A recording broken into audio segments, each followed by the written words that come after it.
A'udzu billahi minasyaitonir rajim. Bismillahirrahmanirrahim.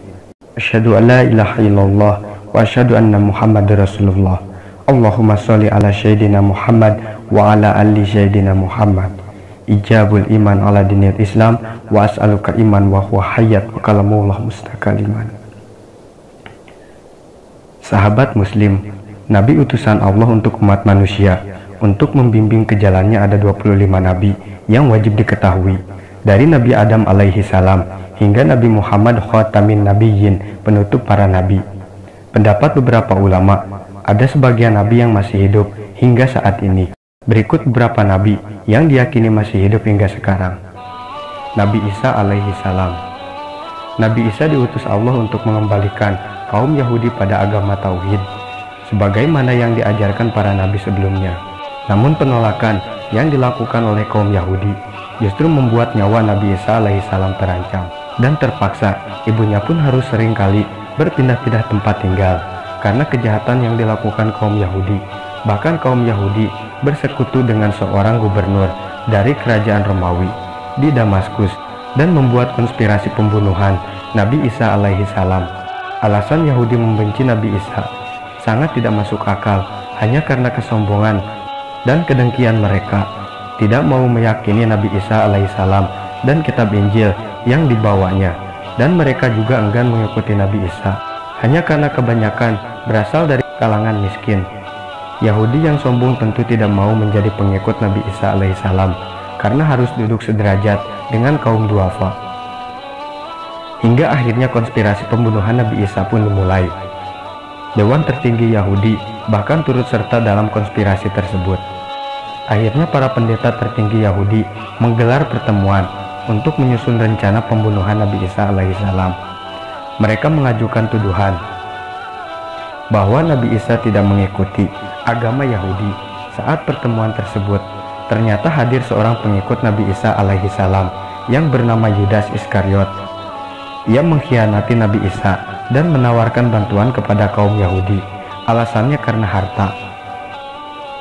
Dengan imbalan 30 perak, harta itu tidak ada artinya bagi kaum Yahudi yang sekian lama selalu gagal mencari persembunyian Nabi Isa alaihissalam dan pengikutnya. Akhirnya mereka mendatangi tempat Nabi Isa alaihissalam dan membawanya serta mencambuknya dan menyiksanya. Namun siapa sangka, ternyata yang mereka tangkap dan aniaya bukanlah Nabi Isa alaihissalam, melainkan Yudas Iskariot. Sesungguhnya Allah telah mengangkat Nabi Isa alaihissalam ke langit dan mengubah wajah Yudas Iskariot menyerupai Nabi Isa alaihissalam. Sedangkan Nabi Isa yang telah diangkat ke langit kedua kelak akan diturunkan kembali menjelang hari kiamat untuk meneruskan risalah Rasulullah SAW. Keberadaannya saat ini hanya Allah Subhanahu wa Ta'ala yang mengetahuinya.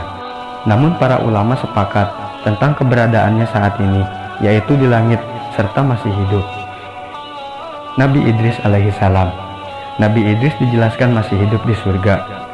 Awalnya Nabi Idris ada di surga, yaitu ketika Allah Subhanahu wa Ta'ala memerintahkan malakal maut untuk mencabut nyawa Nabi Idris.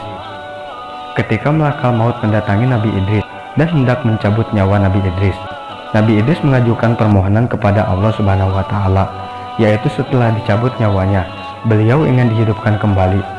Allah Subhanahu wa Ta'ala mengabulkan permohonannya. Setelah itu Nabi Idris dibawa oleh malakal maut ke alam akhirat untuk melihat kondisi umat manusia di sana. Dan tiba-tiba saja Nabi Idris meminta izin kepada malakal maut untuk kembali ke surga untuk mengambil sepatunya yang tertinggal di sana. Lalu malakal maut mengizinkannya. Setelah berada di surga, malaikat mengajaknya kembali untuk pulang, akan tetapi Nabi Idris tidak mau dan menolaknya. Lalu Allah Subhanahu wa Ta'ala menurunkan wahyu kepada malaikat, biarkanlah dia, karena aku telah menetapkan di ajali bahwa dia akan bertempat tinggal di surga. Nabi Ilyas alaihissalam. Pendapat para ulama, di saat malakal maut akan mencabut nyawa Nabi Ilyas, Nabi Ilyas menangis kepada malakal maut. Lalu ditanya mengapa. Nabi Ilyas berkata bahwa dia bersedih meninggalkan dunia karena tak akan memiliki kesempatan lagi untuk berzikir kepada Allah. Allah pun mendengar kesedihan Nabi Ilyas, lalu menurunkan wahyu agar menunda pencabutan nyawa Nabi Ilyas. Hingga saat ini Nabi Ilyas diduga masih hidup dan terus berzikir kepada Allah Subhanahu wa Ta'ala. Diriwayatkan dari Ibnu Abbas, Nabi Khidir dan Nabi Ilyas sering bertemu setiap tahun saat musim haji.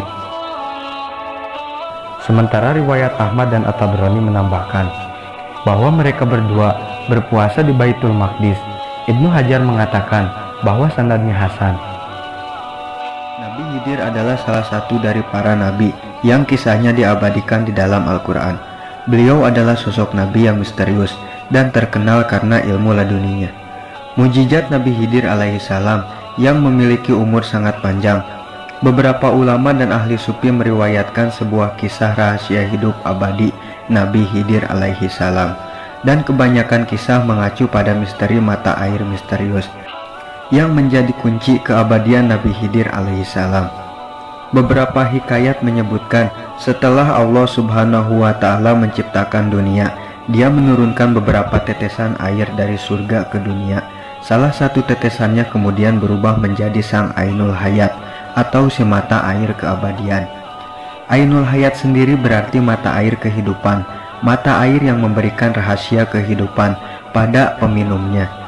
Jadi siapapun yang meminumnya akan hidup hingga kiamat, kecuali dia memohon kematian kepada Allah Subhanahu wa Ta'ala. Beberapa kisah menceritakan bahwa Allah Subhanahu wa Ta'ala menurunkan malaikat Rifa'il kepada Raja Dzulkarnain. Raja Dzulkarnain menanyakan pada malaikat Rifa'il, adakah cara agar dia dapat beribadah terus-menerus pada Allah Subhanahu wa Ta'ala? Malaikat Rifa'il menceritakan mengenai Ainul Hayat, mata air kehidupan abadi pada Raja Dzulkarnain.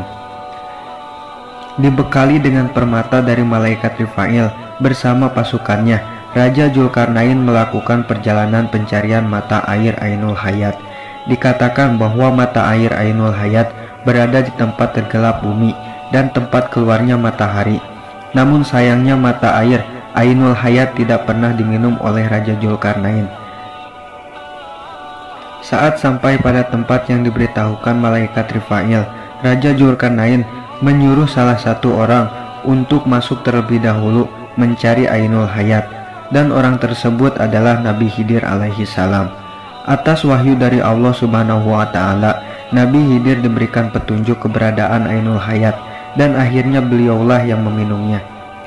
Raja segera menyusul Nabi Khidir alaihissalam bersama pasukannya, namun mereka tidak diizinkan menemukan mata air tersebut. Akhirnya hanya Nabi Khidir yang mendapatkan kehidupan abadi. Wallahu a'lam bishawab. Dukung terus syiar kami dengan cara subscribe, like, dan share agar channel ini lebih